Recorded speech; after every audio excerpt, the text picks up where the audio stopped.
All right, red, blue, and magenta nation. Here we are again on our Skype bi-coastal bullet points number 2, but episode 46 with the great Michael Loftus. What is happening, Judd Dunning? You look spectacular live via satellite. What is this crazy technology? What is this witchcraft we're using? It's bullet. Let's get it on. It's Wonka Vision.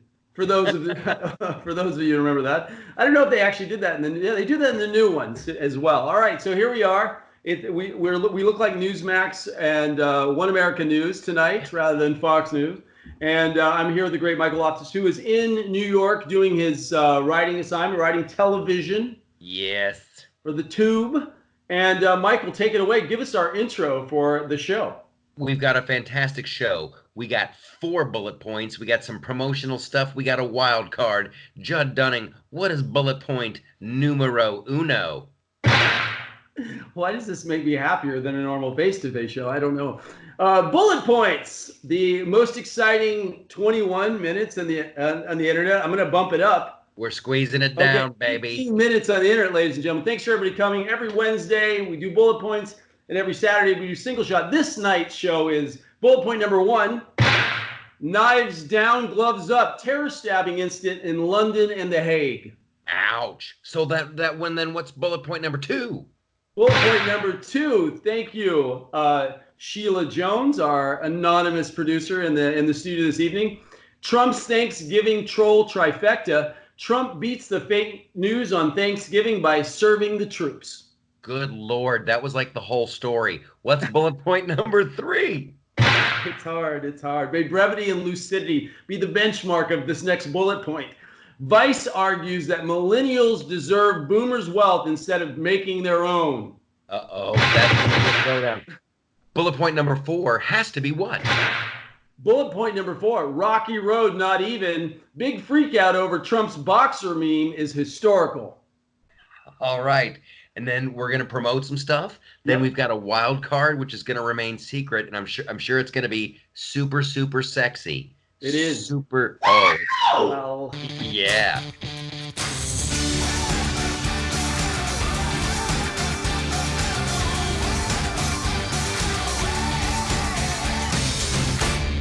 We're going to put 3 minutes on the clock. We got 3 minutes per each subject. So let's dive right in to bullet point numero uno.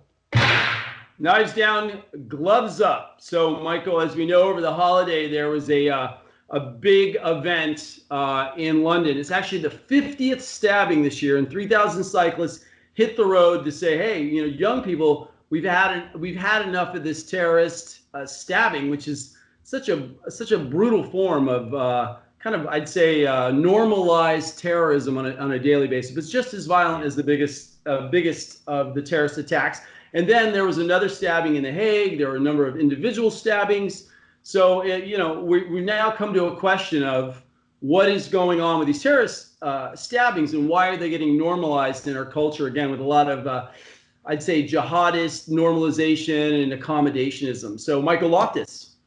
I always got to try to put a good spin on stuff like this. I always have to look, like Mr. Rogers says, look for the helpers, look for the helpers. Right. London is jacked up. England is jacked up. Europe is jacked up. Like, they have these really strict gun control laws. So now everybody's stabbing each other. So now they've made knives illegal. People are still stabbing each other. This guy who did this attack had already done time as a terrorist, the London Bridge attack. He got released, and then he just snaps. He went for it. Here's the good news. The people of London, they're not waiting around for the cops anymore. Like, just the innocent bystanders immediately. One guy grabbed a fire extinguisher, and one dude grabbed a narwhal tusk. He literally had a 5-foot-long narwhal tusk, and he was stabbing back. So this is what happens when you lose faith. People put all this faith in big government.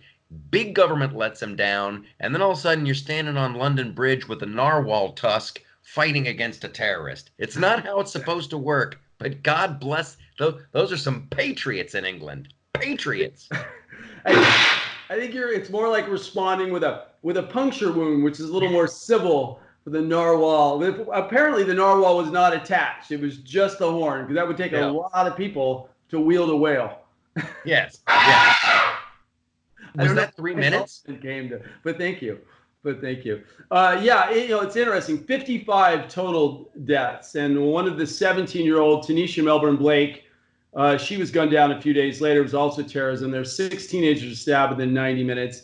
And the Metropolitan Police has been saying that they feel like they've lost control of the streets. So, which comes to the bigger question of, we're so concerned about cultural appropriation. What about cultural, just rational adjustment? Oh, this exists in certain profiles. And you have to set fine line of we're good people, and our I don't say motherland, that'd be the wrong word. Our original people from America, right? The UK, that they are highly cultural, and they want to believe in everybody. But you have to hold that. The same thing in the United States. I mean, 2009, Omar Farouk Abdul Muttab and Fazil Shahzad, we had 2 big bombings averted the United States just in 2009, 2010.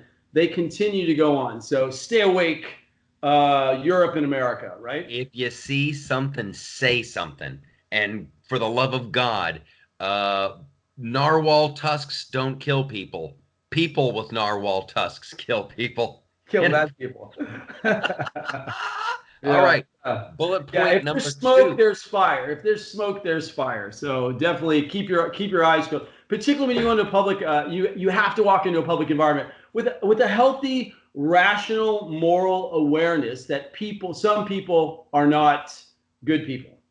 And the time up. Moving on. Bullet point number 2. West Coast. All right. So point number 2, as we move on here as I grab the wrong mouse.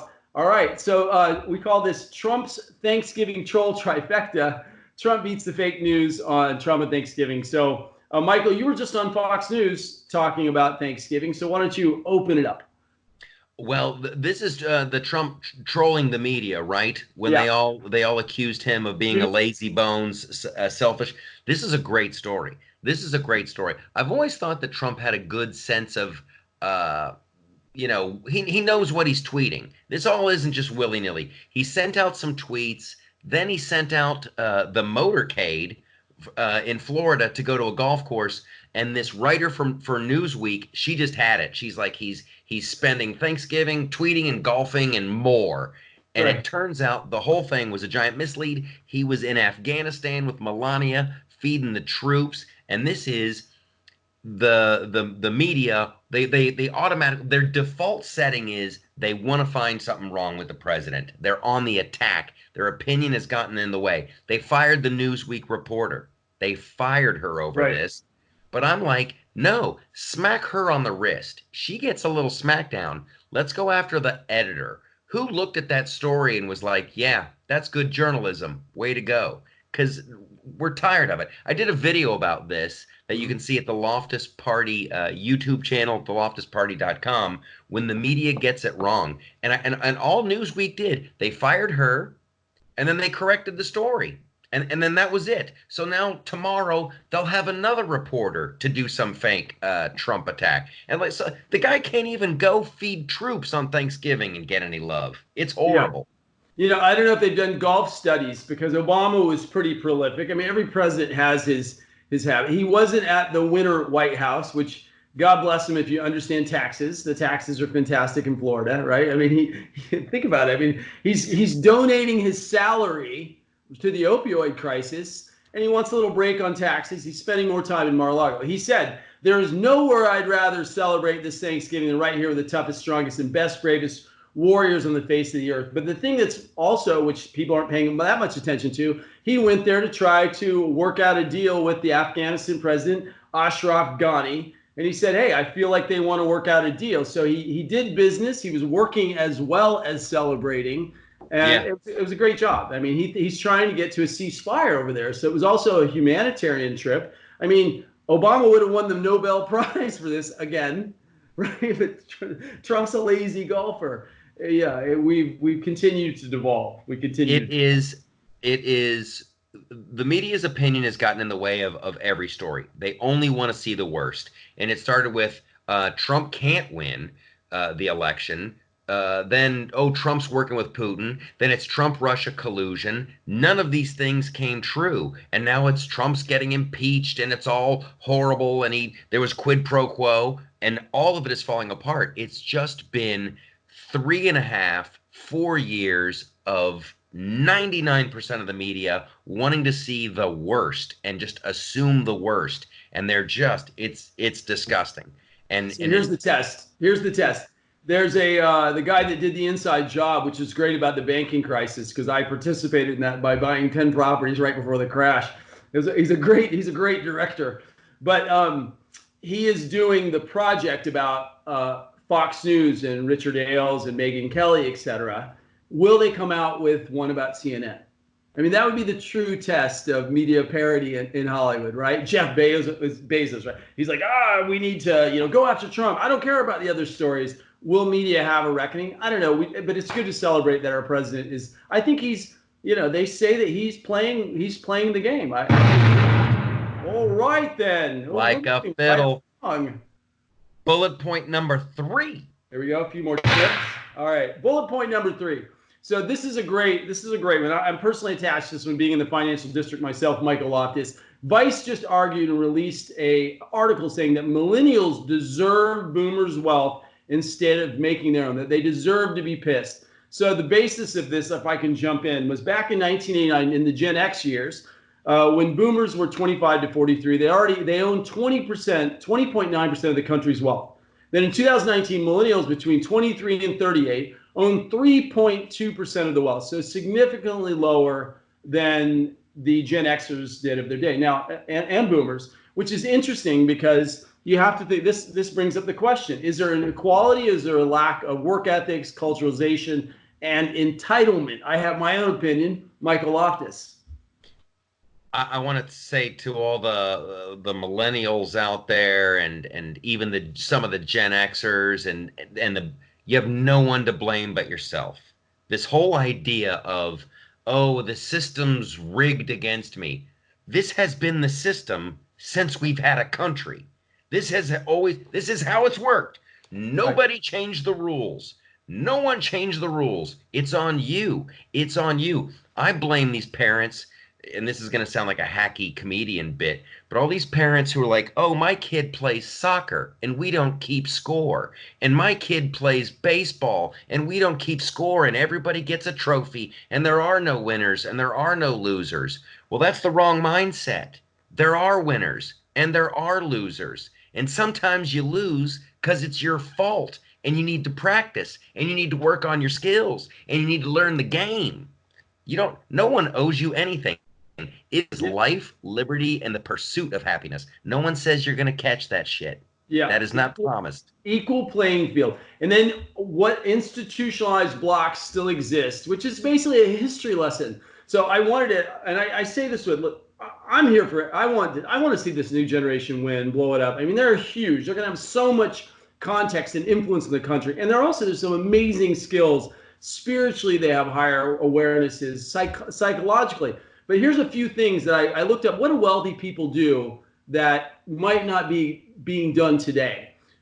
These are the traits of wealth. One, wealthy people don't wait for permission. They go out and grab it and they get it done. They ask for help. After you. No, I'm listening. I'm emphasizing. Yeah, they ask for help when they don't know how. They put growing value on their time over time.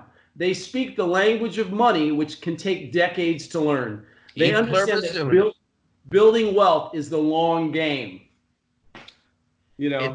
Listen, there's always there's the rich dad, poor dad. There's all this other thing.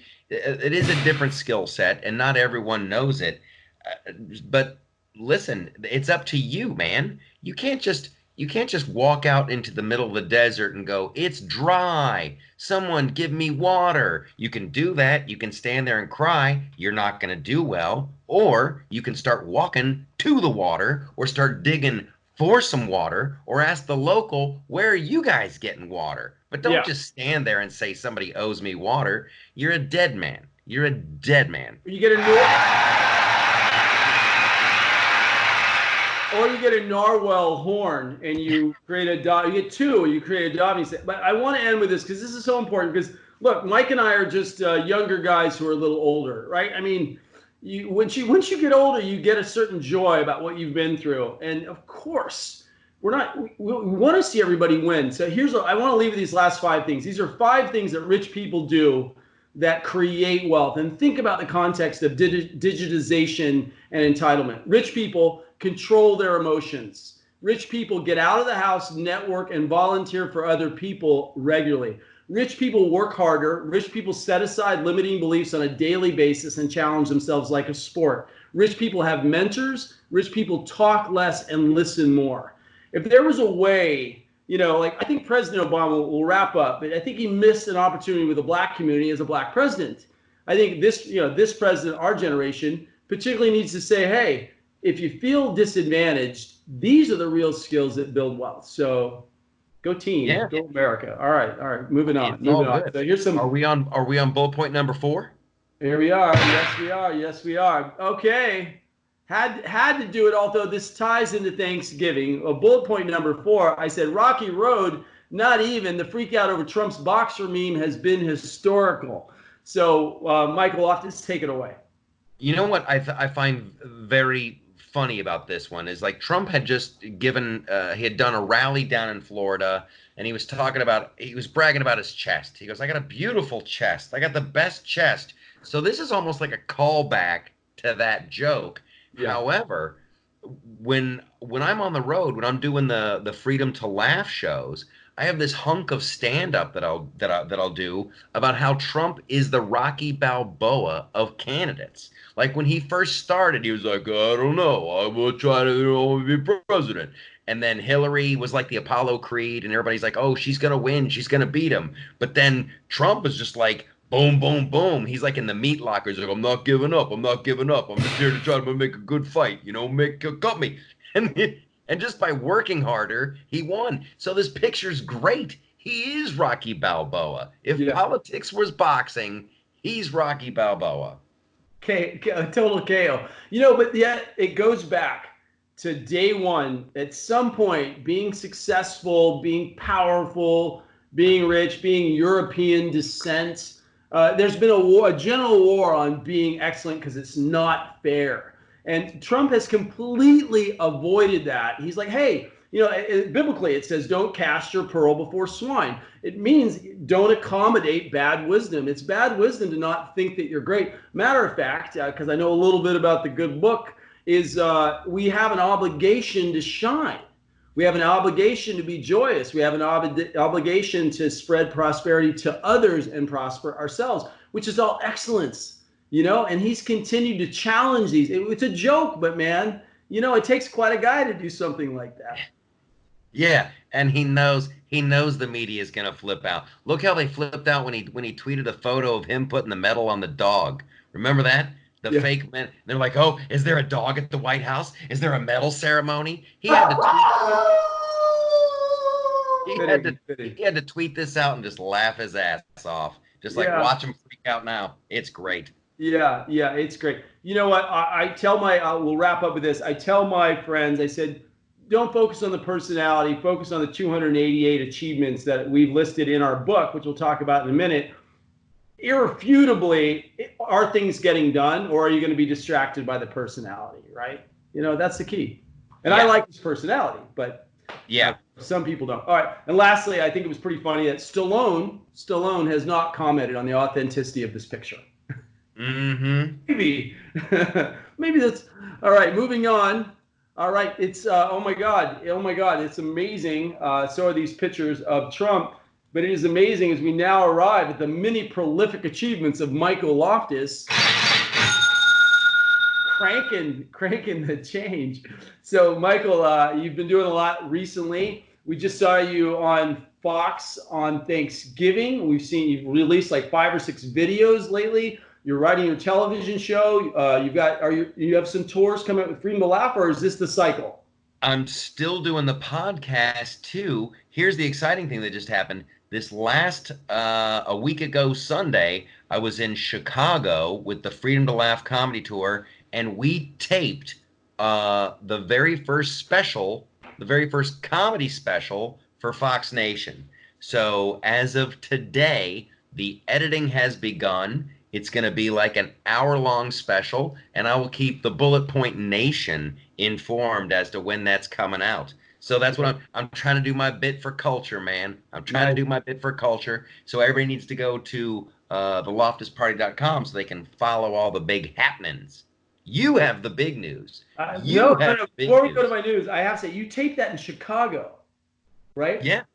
Which is pretty amazing. I mean, it's pretty much a hub of the left. And you had a packed house, which is, it was kind of, I was thinking, I'm like, this is like a demographic experiment. You've got a conservative comedy show. You, Chad Prather, who are the other two people?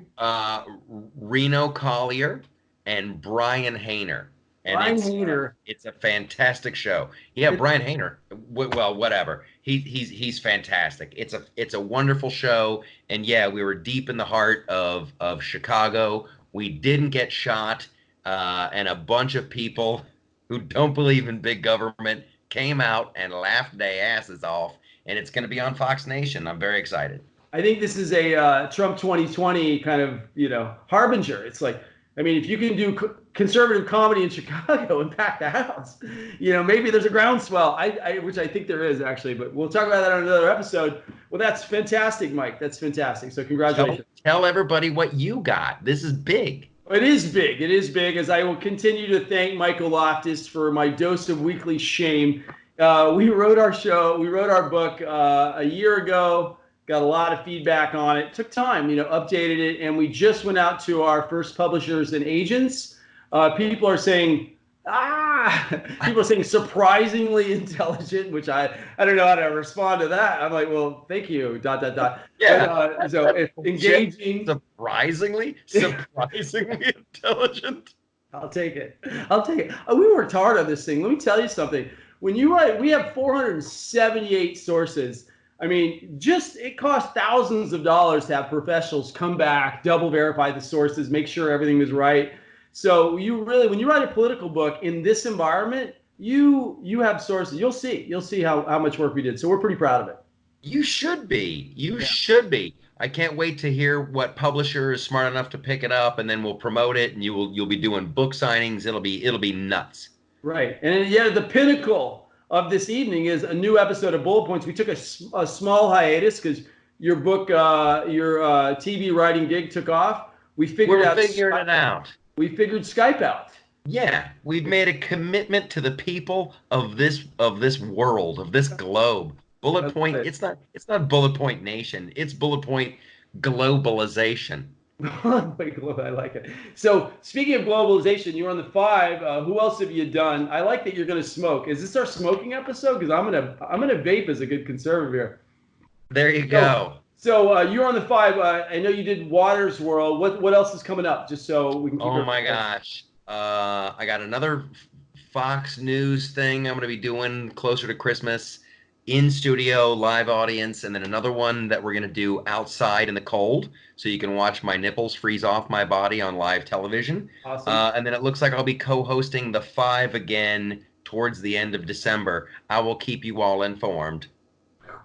Like this. Ping pow. Give us some real bullets. Thank you. All right. Let's hit a wild card. Let's move on to our wild card. Ladies and gentlemen, our wild card is, if millennials and Gen Z understood history, would they vote for socialism and the left? So we bring this up because there was an amazing episode, which I was telling Michael about, that I binge watched. The greatest events of World War II in color, but it was done in highlights, because this is originally like a 30-part series. There's 8, 9 shows. And they took us right from the beginning of the war with Hitler and the expansionism of the National Socialist Party, and then all the way through the end of the war. And it was great. I mean, if you could see how every country in the world came together, if you could see the industrialization, if you've forgotten history, and I study history, but it was done so bullet pointed. It was fantastic. So I'll let you opine for a minute. I'll tell you a little bit more about it. Well, this once again gets filed unto Judd no longer gets to pick the wild cards. Come on, it was good. It's good, but it's not sexy. I had a story. I had a story ready to go. There's a girl out there who says sunbathing your butthole is good for you.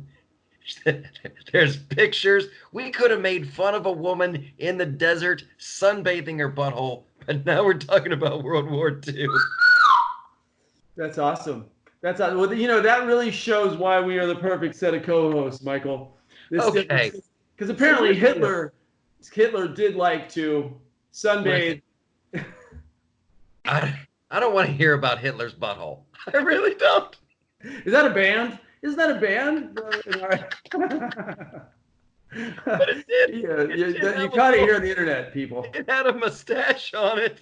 All right, so let me go back to the point. The point is 70% of millennials say they vote for a socialist or communist because they do not have the same negative associations, memories that older generations. The oldest millennials were children when the Berlin Wall fell. They feel that they are in a system of economic inequality and they have to rise up. Now, we've already addressed that in the show, but I want to say what's amazing about it. What's amazing about it? Hold on. This little World War II special is not going to make them hate communism.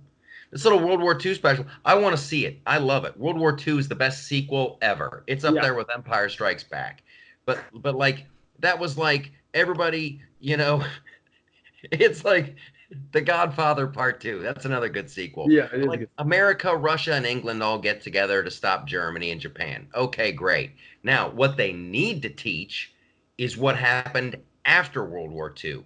What happened to China? Because China was just sitting back and waiting, then boom, it went off the rails. And Russia went off the rails. Yes, Hitler was a monster. He killed millions of people. We can never let that happen again. Stalin killed way more. And Ho Chi Minh killed way more. The great communist revolution killed way more. So, yeah, we need to look up on World War II, but we also need to, like, show these young kids history books, man. Yeah.